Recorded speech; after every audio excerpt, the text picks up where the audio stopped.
My name is Jake McCormick, as Amber Beth said. Before I say too much, I'm curious, how many of you have heard me or met me? Raise your hand. Wow, it's a lot more than last time. That's great.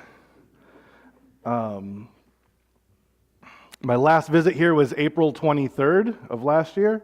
So I'm going to, oh, hey, Chris, is there like a countdown so I know when to or does somebody do this? I'll just shut you off. Okay. So when my mic goes dead, I just want to make sure. It's been close to a year since I was last here, and we're going to recap and tell you what God has been up to and what God has been doing on the Grand Portage Reservation. That video clip, a lot of the stuff that you saw in that clip was within the last year and a half to 2 years. There were a few pics in there. Some of the baptisms were older. The baptism at the very end just happened in August. And let me start by talking about that baptism. It was June of last year. A guy in our church said, man, I'd just love to see some more baptisms happen in our community, and what would that take? And there's kind of been one or two every year. And so I said, well, let's pray about it. And so we're sitting there at church. It was a very small group, and I just remember we're just, okay, Lord, I don't know who's ready and who's got that calling upon their life to be baptized, but God, if there's somebody out there in our community that maybe we're not even considering, show us who that is. Lord, we want to baptize in your name. And that night after we prayed that prayer, that very night, I get a message from this gal on Facebook who I knew her husband very well. I didn't know her too well. And she said, hey, my husband really needs to talk to you. Now, when I met her husband for the first time, he was a teenager in our youth group. He was like 15. And when he came to youth group, he was super respectful. He was kind. He wasn't obnoxious. He wasn't getting in trouble. But what he did on the weekends, he was always in trouble. In fact, we became pretty good friends because he was on probation. And I can share this story. And I was good friends with this probation officer, and he had to do a lot of community service hours at the church. And that's how we had a friendship. But he was always respectful when he showed up to youth group, and occasionally he'd show up at church, but he had no interest in Jesus. He had no interest in it. He just came because it was something to do. He had a really hard life growing up, just difficult stuff. And when his wife said, my husband really needs to talk to you, it had been probably 12, 13 years since I talked to this guy, Jake. And I assumed he was in a lot of trouble. Maybe he just needed a pastor to visit, or he was in jail, was kind of what I was thinking. So I spend about 3 or 4 days trying to get a hold of Jake, and finally he connects on his lunch break, and we're talking, and he said, hey, so I'm following Jesus now. I go, wow. And he goes, yeah. And he goes, a couple of weeks ago at the church I go to out in Rockford, Minnesota, he said our pastor was going to do a baptism, and I signed up for it. And he goes, now, don't think I chickened out, okay? And I said, oh, okay. He goes, the day before the baptism, he said, I called my pastor and said, I don't want to offend you, but could I have the guy who introduced me to Jesus baptize me? And his pastor goes, I don't care who baptizes you, Jake. Go get baptized. His name is Jake, too, in case I didn't say that earlier. And so he says, Jake, would you baptize me this summer? So this is in June. We prayed. That night, his wife messages me. That week, Jake calls me and says, I want to get baptized this summer. He grew up almost completely on the reservation. And so I said, yeah. I said, when do we want to do that?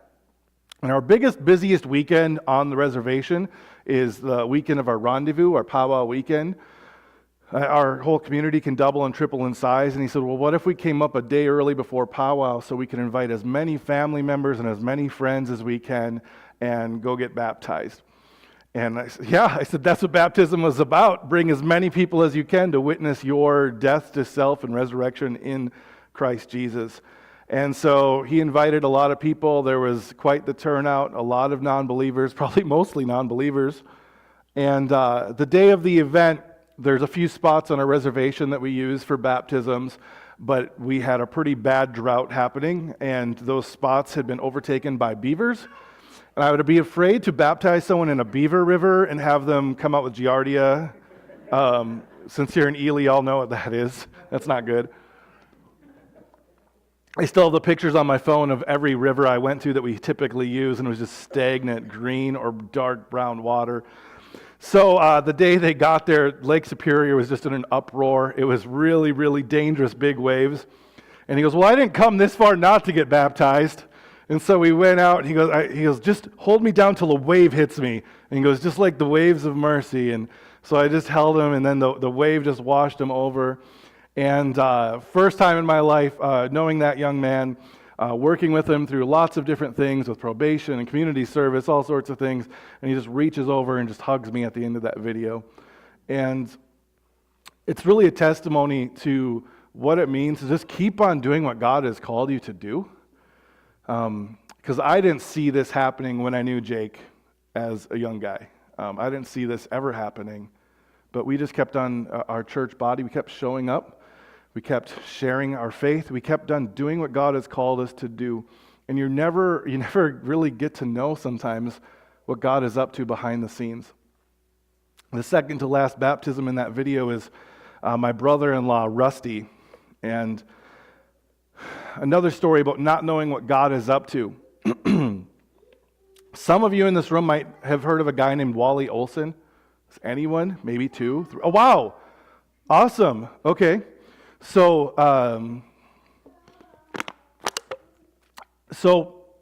back in 1987, I was like 2 years old.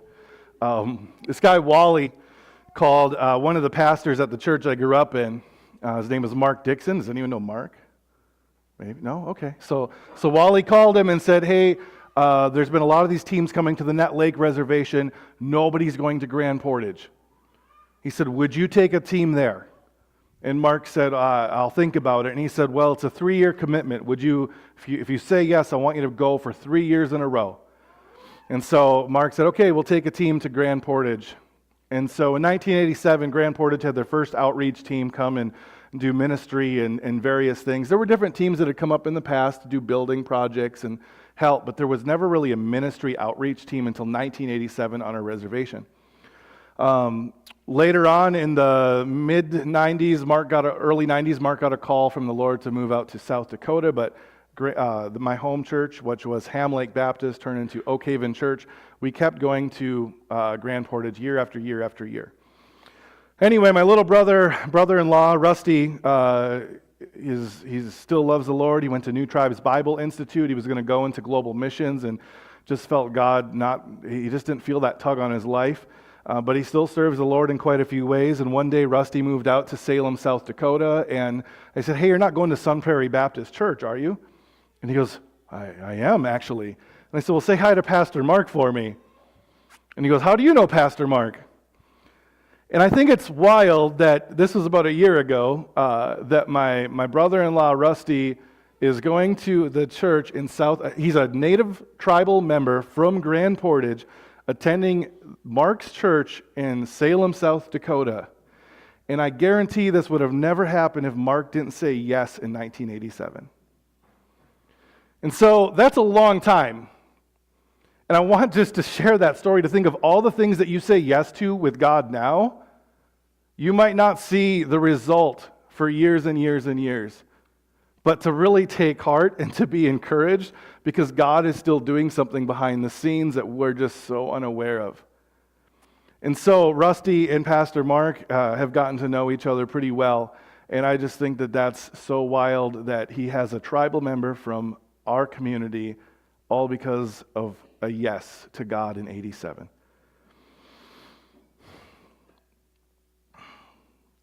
Isaiah 55:11.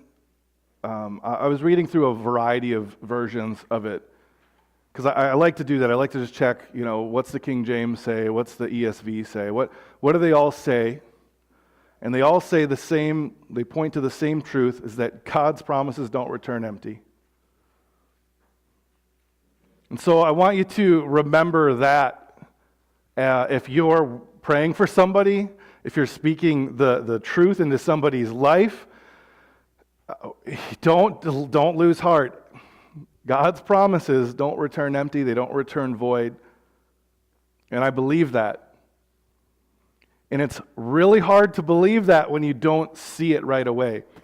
We live in a society that has become more and more and more on demand. I don't know, there's a few youth in the room here, but see, when I was a youth, if I wanted to watch the Ninja Turtles after school, I had to wait till 4:30. And now kids today, they turn on like Netflix and it's instant gratification. They can find whatever. When I was a kid, if I wanted to hear the latest Stephen Curtis Chapman song, I had to sit by the radio and wait, and I'd put a tape in and I'd press record when it came on, and I'd keep the song. And that's how life was when I was a kid. And now it's like, you want a song, you just pull it up on your phone, there's the song. You want to watch a show, you pull it up, there's the show. I think because of that like new mentality in our culture, it's becoming harder and harder to like wait on God. Because we want God to show up now. We want God to do the thing now. We want God to answer our prayers now. And God's working, but God's on His time, not ours. And so even just as I was piecing that video together, our current youth group this year has been kind of a rebuilding year, like the Minnesota Vikings have every single year. And there's been some challenges in our youth group and some great moments and some hard moments. But I keep reminding myself that our job on Wednesday night with our youth group is just to keep showing up, because we don't know what kind of phone calls we're going to get in 10 and 20 years for baptism, or just to pray with someone or to walk with them on their journey later in life. And that's what God wants us to do, is just keep showing up. You don't have to have all the right words. You don't have to have all the right degrees. You don't have to have all the right seminary. Keep showing up to be with the people that God wants us to be with. I know it's hard. I tell people all the time, if you cannot have patience, you should not work in indigenous ministries. Indigenous ministry is slow. It's many years of building trust with families, with the leaders in the community. It's a very slow just process, just to get your foot in the door, to begin to speak the truth. So I've been in Grand Portage since 2006, and we're really starting to see the answer to a lot of prayers in the last few years. Like I said, it's kind of been this rebuilding year for our youth group, and this fall we took the first new group to Trout Lake Camp, and that was in the video there. And they had never been to a large group. Raise your hand if you've been to Trout Lake Camp. Good, okay, probably almost a third of the room. My youth had never been to a large group worship event, these kids that I brought this fall. And so there's the band playing worship, and they just kept on looking at me how do you know this song? And what is this? Those kids are raising their hands. What are they doing? And so Friday night at Trout was pretty wild. And then by Sunday morning, as the band was wrapping up for their last session, one of the youth in our group was like, I kind of want to do this like other people. Can I raise my hands? You can do whatever the Lord, leads you to do. It's okay, good. And it was just a very wild experience to see that, okay, so this is large group worship, and all of these kids here know these songs. And then when we got home from that weekend last fall, the kids just, hey, let's listen to those worship songs on Wednesday night. Let's sing those songs. And it was a pretty awesome experience. I'm going to kind of work through the year here and talk more about our winter retreat to Trout in a moment. So fall, we went to Trout. It was pretty powerful, pretty eye-opening for our youth. None of them wanted to go, which is how it always goes. And then none of them wanted to leave, which is how it always goes. And they couldn't wait to go back. The youth were getting a little more involved, a little more excited about coming on Wednesday nights. Our Christmas Eve service on the res was one of our biggest ones probably since COVID. It wasn't huge. It was still pretty small, but I think maybe 20 people. And that's been pretty big since our numbers have been really tiny ever since COVID for Christmas, Easter, all of those things. It was really great. On Christmas Eve, we had a fire and roasted s'mores outside because it was 52 degrees at our church that night. I don't know. I think it was pretty warm out here too. But that was kind of the highlight of our Christmas Eve service, was doing s'mores after the sermon message was over. Christmas was wrapped. The kids were really excited to go back to Trout Lake Camp. And our group size doubled for going because every kid wanted to bring a friend or two. Same thing, they were trying to explain to their new friends, hey, so there's going to be music and they're going to be singing and you're not going to know the words and that's okay. And some of the songs have actions and I'll try and teach you. But they brought twice as many kids. And I even had this leader join who is a brand new believer. And it was a really hard weekend, that weekend at Trout. The kids that had not been there were not quite as gracious about their experience as the kids who went in the fall for the first time. They thought when the worship happened, they were just like, I don't like this. And they were trying to leave and stuff. And so I was getting a little frustrated with them and, just like, God, maybe I wasn't supposed to come this weekend. But one of our leaders, who was a new believer, was just soaking up the speaker. Had a million questions. And Trout has all these amazing posters and just scriptures and just stuff everywhere. And she's just going around with her phone, just taking pictures of every single one. And the youth had a good time. They got a little closer to Christ. But this gal, Jen just had a whole paradigm shift of who God is, what is worship, and why should we surrender our lives to this King. And I was like, okay, Lord, maybe the reason we went to Trout was for Jen. So she's still growing in faith, but she's just so excited about Jesus that when she comes to church, and she started coming, I think, just last year before I spoke last. Maybe I shared the story last time, but she has this little tiny car, and she'll drive through the community, and she's so excited about church that she'll just see kids and be like, "Hop in, we're going to church." And she gets to church with all of these kids, and I was like, "Jen, where are these kids from?" She's like, "I saw them." And I was like, "Yeah." And so I'm like, "Hey," and I'm bringing these kids over. I'm like, "We need to call your parents to let them know you're here." And these kids were so little. Pretty much everyone has a cell phone now. There's very little landlines left. Like, I don't know my parents' number. And so I'm like, "Oh, this is great. Jen, you're kidnapping kids to bring them to church." So Jen left, found parents, and told all the parents that she stole their kids for church. And all the parents were like, "Oh, just bring them back." So she literally had this little tiny car with, 3 seats in the back, 2 in the front, and she tons of kids. I mean, it was like a clown car. These kids just kept piling out. I'm like, "Jen, we have a church bus." I'm like, "I can take a bus route and get them." She's like, No, I just see them and I'm so excited. I just say, "Let's go to church." So Jen's a Canadian First Nations native from a reserve way up north called Arrowland, but she's been living in Grand Portage for the last 12 years, struggling with addiction on and off. And for the first time, she went to a place that wasn't just think good thoughts and be strong. And she went to a place for addiction that says, you need Jesus. And ever since, she's been going to Celebrate Recoveries and is just so thrilled about her new relationship with Jesus that she's in fact, she was so excited about Jesus that it offended her family. And she had to move to Grand Marais because her family no longer supported her life with Christ. So she still comes to church, but it's a 38-mile one-way drive to church. But it was just so sad. And we see that happen quite a bit where people get sober, they get close to Jesus, and the family doesn't support them. And so they have to leave and go elsewhere. It happens way more than we like. So we were really thrilled just about what God is doing in Jen's life. We were so excited about how she responded to Trout Lake Camp. And she was like, "Can I be a leader for more stuff?" And I was like, "Jen, if I'm honest, the reason I went to be a pastor and youth pastor is because these trips are so much fun. I didn't want to grow out of it." So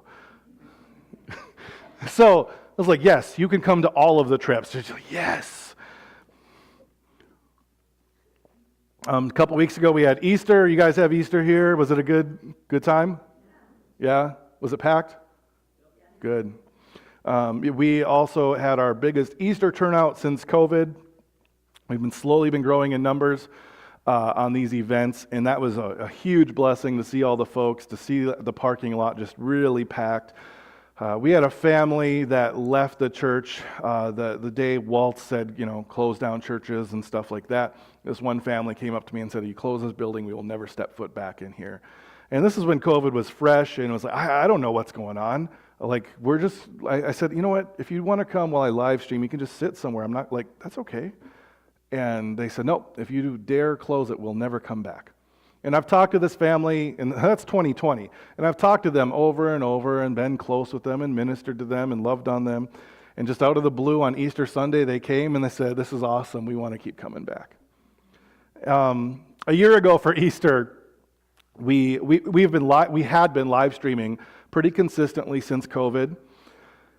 And a year ago, Easter was the day I cut our live stream because we had all of these families message me, or I was messaging them saying, "Hey, we'd love to see you in person on Easter Sunday." And they said, "Well, my daughters don't have Easter dresses this year." I said, "Nobody cares." Another person, "My kids don't listen well and they're going to be obnoxious." And I said, "I have 5 kids. They will sometimes stand right next to me as I'm preaching, and I'll hold one of them, or they'll tap me on the shoulder mid-message." And it's like, "Hey, bring your kids. Mine are loud too." I heard all of these excuses, and the number one thing people said at the end was, "Well, I'm really glad you live streamed last year." They said, "I'll just watch it later." And I said, "Okay, that's it. We're done live streaming." It's like, "Get your butt to church." And it didn't work too great last year, but it worked a lot better this year. They had a much bigger notice saying, "Hey, this is not going to be online. There's no good excuse. Just show up." We don't know if this was intentional or not, but we've done Easter Sunday at 10 a.m. for years, and a group in the community did an Easter egg hunt, and they put it right at 10 a.m. And so people, "Oh, I'm going to the Easter egg hunt. I'm sorry." I said, "Guess what? We're moving church to 10:30. And we did. And so, no excuse. And it was just really great. It was a decent turnout. It was very awesome to see some families come back, families jump in and just be encouraged and blessed by our time.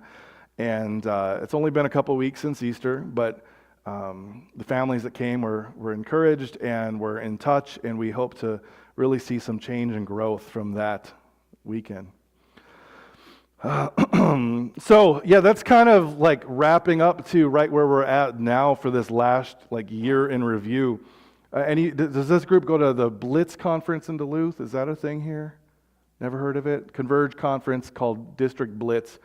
It's been going on at the deck in Duluth for years and years, and when I was a student, my youth pastor would only take, I don't know if he made up this rule or not, but he would only take kids to Blitz by picking them out of the youth group. "Hey, I see in you that you're a leader." And I don't know if this was his rule, but then at some point it was "Hey, anybody can go." But I adopted what my youth pastor did, is I will just ask specific students about this. And on top of that, if they really want to go, they have to write a letter of why they want to go to this conference to grow deeper with Jesus. So we've got a pretty big youth group right now, but I used to be really focused on numbers, but now I'm focused on growth and how deep their roots will grow. And so just 3 students wrote me these letters about why they want to go to this conference, because they want to grow deeper with Christ. And so it's 3, and for a moment I was discouraged, but I'm thrilled that 3 students will be going to this conference next weekend at the deck in Duluth, where there's all sorts of breakout sessions and seminars, and really an opportunity for them to grow deeper in Christ. So just pray for that. I'm excited, and I'm really thrilled about these students who want to just spend a weekend in worship and learning about their faith. It's pretty fresh to them. Again, their faith has really started since fall retreat at Trout Lake Camp. And 3 of the students said, "I want to know more." Maybe I shared this story before too, but one of the students, I don't know the logic in this totally, but one of the students was really afraid that if his family found a Bible in his home that he'd get in a lot of trouble. And he asked me, he said, "Hey, you don't by chance happen to have a camouflaged Bible?" And I was like, "Why?" And he's like, "Because then my family won't see it." It's like, okay. And in fact, I do have a camouflage Bible. And he's like, "Okay," and it said Bible on it. He goes, "I'll just put some duct tape there." He goes, "They'll never know." His name is Talon, and Talon's going on that trip this weekend to Blitz. And so he was just super excited to have a Bible that his family wouldn't throw out, because apparently it had several, and different family members, whether it was a mom or an uncle or a grandparent, would take the Bible and say, we don't want this in our home. But in recent times, in this recent year, his family's been a lot more receptive to letting him go to church and go to youth group and go on these retreats. And they've been really excited that they see a change in him, and they like it. They don't like the Christian stuff, but they see him maturing and something different. And so I'm just praying that as they see this something different in Talon, he's 16, that they'll say, hey, I want what Talon found. So yeah, I'm really excited about this coming weekend to District Blitz. So yeah, that's a full year of review in just a few minutes. A little bit about our family. We very rarely, actually up until last fall, we've never spoken at a church without our entire family. Last fall I spoke at a church near Hinckley alone because most of the family was sick, and that wasn't a good idea to bring them all. And this time it was a logistics thing with travel, but we're almost always together when we share somewhere. But a little update on April's job. She is still on the tribal council. Her job is becoming increasingly busy. She's been, you can Google her name, April McCormick, and find a lot of these videos out there now, but she's been going down to the Capitol a lot to testify for different things and different court hearings. And she's gone to D.C. like 3 or 4 times this year for weeks at a time to go out there for these big tribal hearings. A few weeks ago, the president of the Nez Perce tribe emailed her and said, hey, it was out of the blue, said, I heard you're a really good speaker, you come highly recommended. Would you speak on behalf of over 150 tribes in D.C.? He gave her like 3 days notice. And so she shows me the email. I'm like, that's a pretty big deal. You probably should go. And so she went out to D.C. and spoke on behalf of a vast majority of all the tribes to the whole like Biden administration and the cabinet and all of the people. So she's very busy. Her main job is to be the treasurer, financial officer of our tribe, but she is all over the state and country doing other parts for the indigenous community as a whole. She has lots of opportunities with different people when she does this to like go and pray, and every time she finds another believer in her journey of doing all this, she'll say, oh, you're a Christian? And like, yeah. Like, hey, before we go in there, let's step out of this room and pray. And so she uses it as an awesome ministry opportunity as well to find believers amongst all of these people in working in different parts of Native America here across the country. She finds the believers and is trying to build this team of prayer network through them. So it's pretty powerful. Let's see. We what I got? Just like 3 minutes? 5? Oh, question? Have the parents seen something negative about Christianity? Yes. Yeah, that's a really good question. The question was, have parents seen something negative about Christianity? They've seen a lot of negative things, both locally. About a year ago, all this information came out about before I even say that, a lot of people in our community say if you're a Catholic, a Baptist, a Lutheran, you're all the same. They don't see a difference in that. If you claim any of those, they think they're all one thing. But about a year ago, the government in Canada hired a private group to go through the boarding schools, which was run by the Catholic Church through the hand of the government in Canada. And they did research looking for bodies. You can Google this. Has anyone heard about this event? Yeah, it was very tragic, but it started with 200-300 bodies behind one school of these children that were stolen, brought to a boarding school. And the boarding schools would say, they'd go to the parents, we're really sorry your child ran away. And there's countless stories of this, where instead of the child didn't run away, they would get beaten for speaking their language to the point where they would die and they would have to go hide the body behind the school. And so the numbers in the thousands. I believe it's over 5,000 bodies were discovered in Canada, and they're just behind the boarding schools, and they used a sonar kind of technology. Now they are trying to bring that technology into the United States, but there's been a lot of opposition saying, oh, we don't want to check here. We don't want to know the truth of what happened here, but we know that stuff happened here as well. The boarding school era, a lot of people think it was a long time ago. The last guy we asked to be our pastor before I took over as the role, his name was Harvey Yesno. Harvey is almost 70 years old, and Harvey still has he has scars on his wrist from every time he'd speak Ojibwe. When he was in a boarding school, he was handcuffed to a radiator. He has scars on his back because if he spoke Ojibwe, they would beat him with a rod. And so he's not quite 70, and he lived through all of that. So what happens is the grandparents have passed all of that anger down, and rightfully so. And so how do we as believers be reconcilers of that? How do we reconcile? Because again, they're thinking those were all Christians doing this. And by the definition of Christian, you can't be a Christian and beat somebody for speaking their indigenous language. Those two, you can't do both. Yeah, but in their minds, most people say, no, those people claim Jesus, and they beat us, they took away our language, they took away our children, they did all of these horrendous, horrific things, and that's not Christ. That's not Christ, that's not Christians, that's not what God has called us to do. And so, yeah, there's a lot in our community still to this day. And I think that's why our biggest ministry has always been with youth, because they haven't been as impacted by it. They're still curious, but when they get to about 11th grade, the high school in Grand Marais teaches on that now, and they start to get real skeptical of the church, and they get pretty, I don't know about all this Jesus stuff because I know what they did to my people now. But the young kids, they're curious and they want to know, and the parents are often just very standoffish because of what their parents or their grandparents have told them. So, great question. Even some things done historically through the Mount Rose Church in the past, before I even got there was a lot of hurts that are going to take a long time to heal. Nothing I did, but hurts take a long time. Forgiveness is tough for our community. Any other questions? That was good.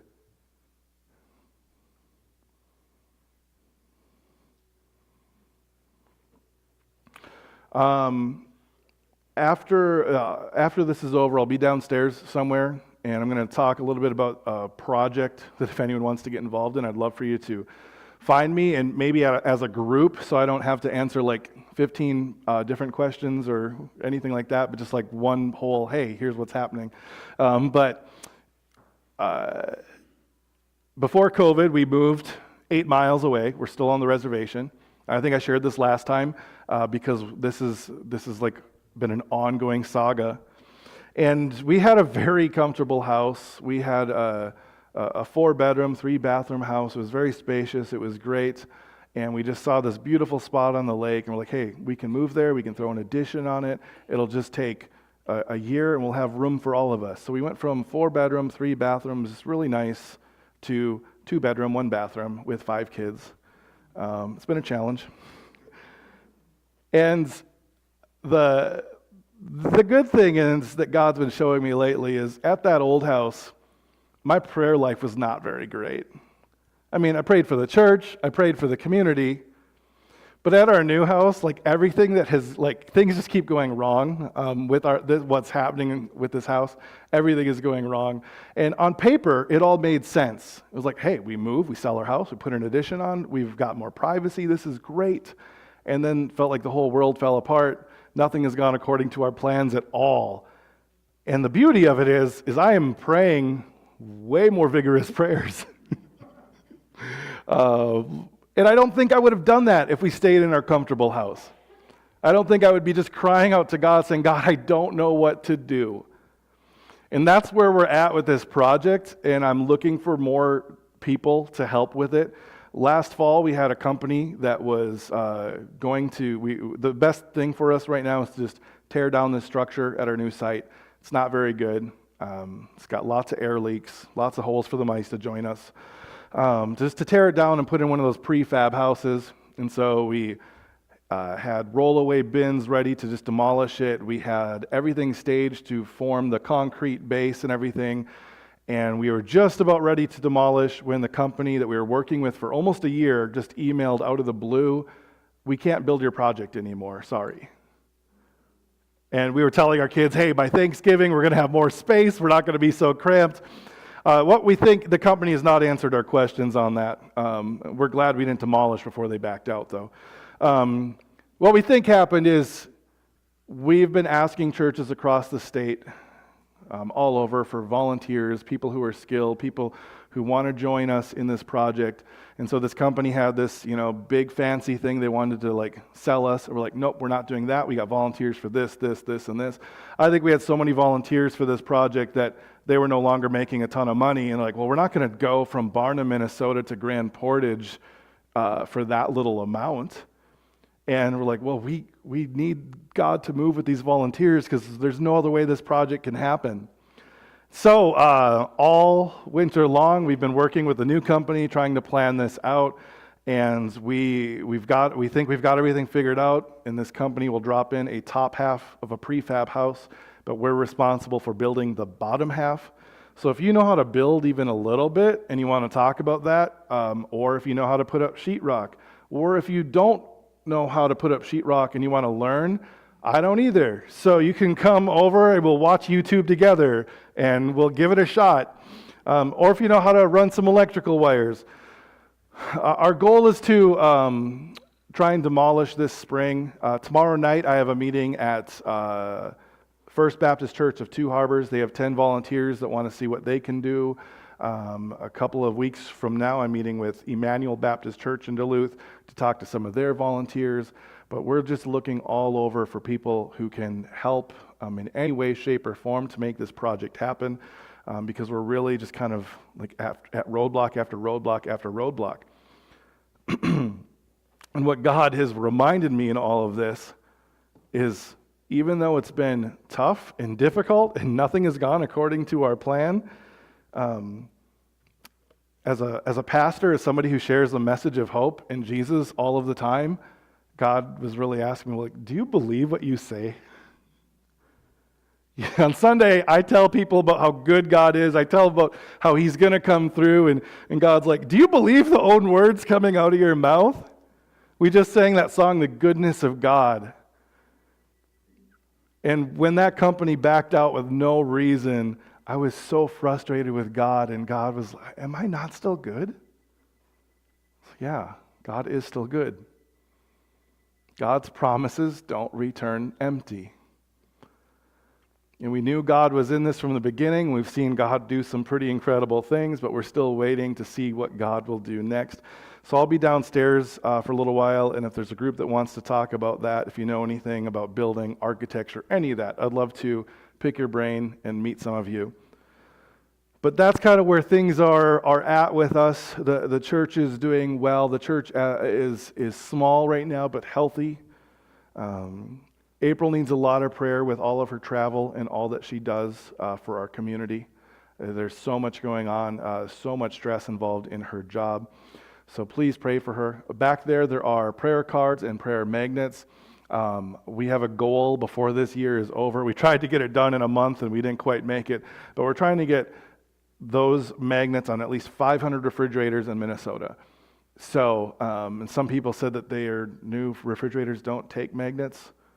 Is that a thing? So I guess our refrigerator's old. So there is tape. That's what I told them. I said, "Tape it on there." But anyway, I'd love for you to take a prayer card. My information is on the prayer card. Don't hesitate to call, to text. We do church Sunday evenings, so shortly after this, I'm going home to do our service there. We have bunks in the church. I've said this before. We have showers in the church. If you ever want to join us, I said this to a group in Two Harbors a few weeks ago, and they said, "This sounds great, we'll come." And their kids were homeschooled, and they came the next day. They joined us for church. They ended up just driving home afterwards. But y'all are welcome to join us. I would just love for you to come and see our community, to see our church, to see our ministry. It's really the best way to get an idea what God is up to in Grand Portage. It's the best way to build a partnership is to show up. I know that I can be difficult to get a hold of, but my number's on there. Just text me and then keep texting me. And that's kind of my favorite way to connect with people, is just to converse about what God is up to rather than, I don't know. I feel like the update letters, they're important, but I appreciate a text. There's a lot of parts of ministry that I'm really good at being with people, but some of that stuff, like, I'm not so great at. So anyway, I'd love to connect with anybody more about ministry, more about what God is doing. I'd love for you to come see our community. So yeah, I think that's it. No, if you have other questions, I'll be downstairs for regular questions too. But if there's anybody here who's curious about what a building project would look like, let's find a corner and I'll just try and address all of that at once. Cool.